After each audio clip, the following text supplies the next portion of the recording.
for your country, for the culture of your country, but also for your policies, because it's quite impressive how you have managed in a very difficult circumstances, the COVID crisis. And I also looking always at ways how we can reduce inequality.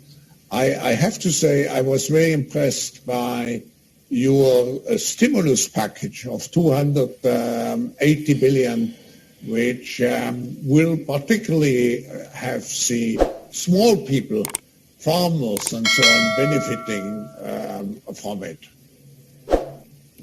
आपको मालूम होगा हमने पिछले जब से corona कालखंड का समय शुरू हुआ, हमने 80 करोड़ परिवारों को, 80 करोड़ लोगों को हम मुफ्त में भोजन पहुंचा रहे हैं, ताकि और शायद दुनिया में सबसे बड़ा ऐसा कार्यक्रम होगा। और हमारी कोशिश यही है कि इस संकट के कालखंड में गरीब से गरीब की चिंता सबसे पहले हो। और दूसरा, हमने ध्यान केंद्रित किया रिफॉर्म्स पर। कोरोना कालखंड का हमने भरपूर समय का उपयोग किया रिफॉर्म के लिए। और आपने देखा होगा कि हम जिस रास्ते पर चले, आज हमारे उस कदमों को लेकर के दुनिया के जो अर्थशास्त्री हैं वो भी उसकी भरपूर सराहना कर रहे हैं कि भारत में बहुत मजबूती से आगे बढ़ रहा है। और मुझे विश्वास है कि दुनिया की जो अपेक्षाएं हैं उसको भारत जरूर पूरा करेगा।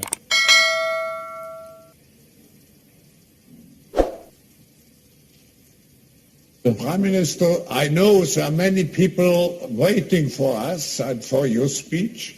Let me just take this opportunity also to express my hope that we can welcome. नमस्कार, आप देख रहे हैं द फुलझड़ी और मैं श्रुति। प्रधानमंत्री नरेंद्र मोदी आर्थिक मंच WEF के दावोस एजेंडे को संबोधित कर रहे थे। अपने संबोधन में पीएम मोदी ने कहा कि भारत जैसी मजबूत डेमोक्रेसी ने पूरे विश्व को एक खूबसूरत उपहार दिया है, एक उम्मीदों का गुलदस्ता दिया है। इस गुलदस्ते में है हम भारतीयों का डेमोक्रेसी पर अटूट विश्वास। पीएम मोदी ने कहा कि कोरोना के इस समय में हमने देखा है कि कैसे Bharat one earth one health के विजन पर चलते हुए अनेकों देशों को जरूरी दवाइयां देकर, वैक्सीन देकर करोड़ों जीवन बचा रहा है। आज भारत दुनिया का तीसरा सबसे बड़ा फार्मा प्रोड्यूसर्स है, फार्मेसी टू वर्ल्ड है।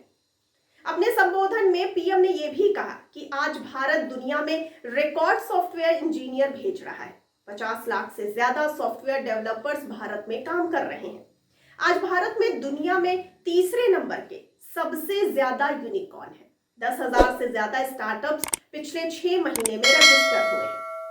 प्रधानमंत्री ने यह कहा कि आज Bharat is of doing business को बढ़ावा दे रहा है, सरकार के दखल को कम से कम कर रहा है।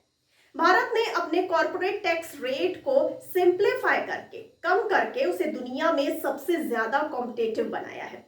बीते साल ही हमने 25,000 से ज्यादा कंप्लायंस कम किए हैं। पीएम मोदी ने आगे ये भी कहा कि भारतीय युवाओं में आज एंटरप्रेन्योरशिप एक नई ऊंचाई पर है। सन 2014 में जहां भारत में कुछ 100 रजिस्टर्ड स्टार्टअप थे, वहीं आज इनकी संख्या 60,000 के पार हो चुकी है। इनमें भी 80 से ज्यादा यूनिकॉर्न्स हैं, जिनमें से 40 से ज्यादा तो 2021 में ही बने हैं। उन्होंने आगे ये भी बताया कि आत्मनिर्भरता के रास्ते पर चलते हुए भारत का फोकस सिर्फ प्रोसेस को आसान करने पर नहीं है, बल्कि इन्वेस्टमेंट और प्रोडक्शन को इंसेंटिवाइज करने पर भी है। इसी अप्रोच के साथ आज 14 सेक्टर्स में $26 बिलियन की प्रोडक्शन लिंक्ड इंसेंटिव स्कीम लागू की गई है।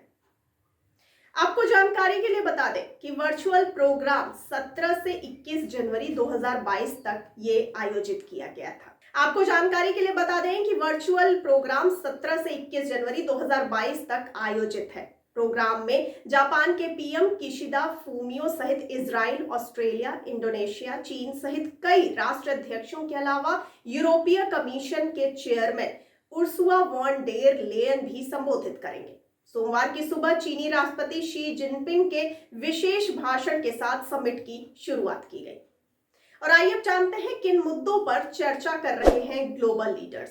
जी हां, आपको बता दें कि यह आयोजन ऐसे समय हो रहा है जब तीसरी लहर ने ग्लोबल इकोनॉमिक ग्रोथ पर फिर से संकट खड़ा कर दिया है। इसके अलावा जलवायु परिवर्तन जैसे वैश्विक मुद्दे पर भी चर्चा हो रही है। इस कार्यक्रम में ग्लोबल लीडर दुनिया के सामने खड़ी चुनौतियों पर चर्चा कर रहे हैं और इस बारे में अपनी राय बता रहे हैं कि इन समस्याओं को किस तरह से दूर किया जा सकता है।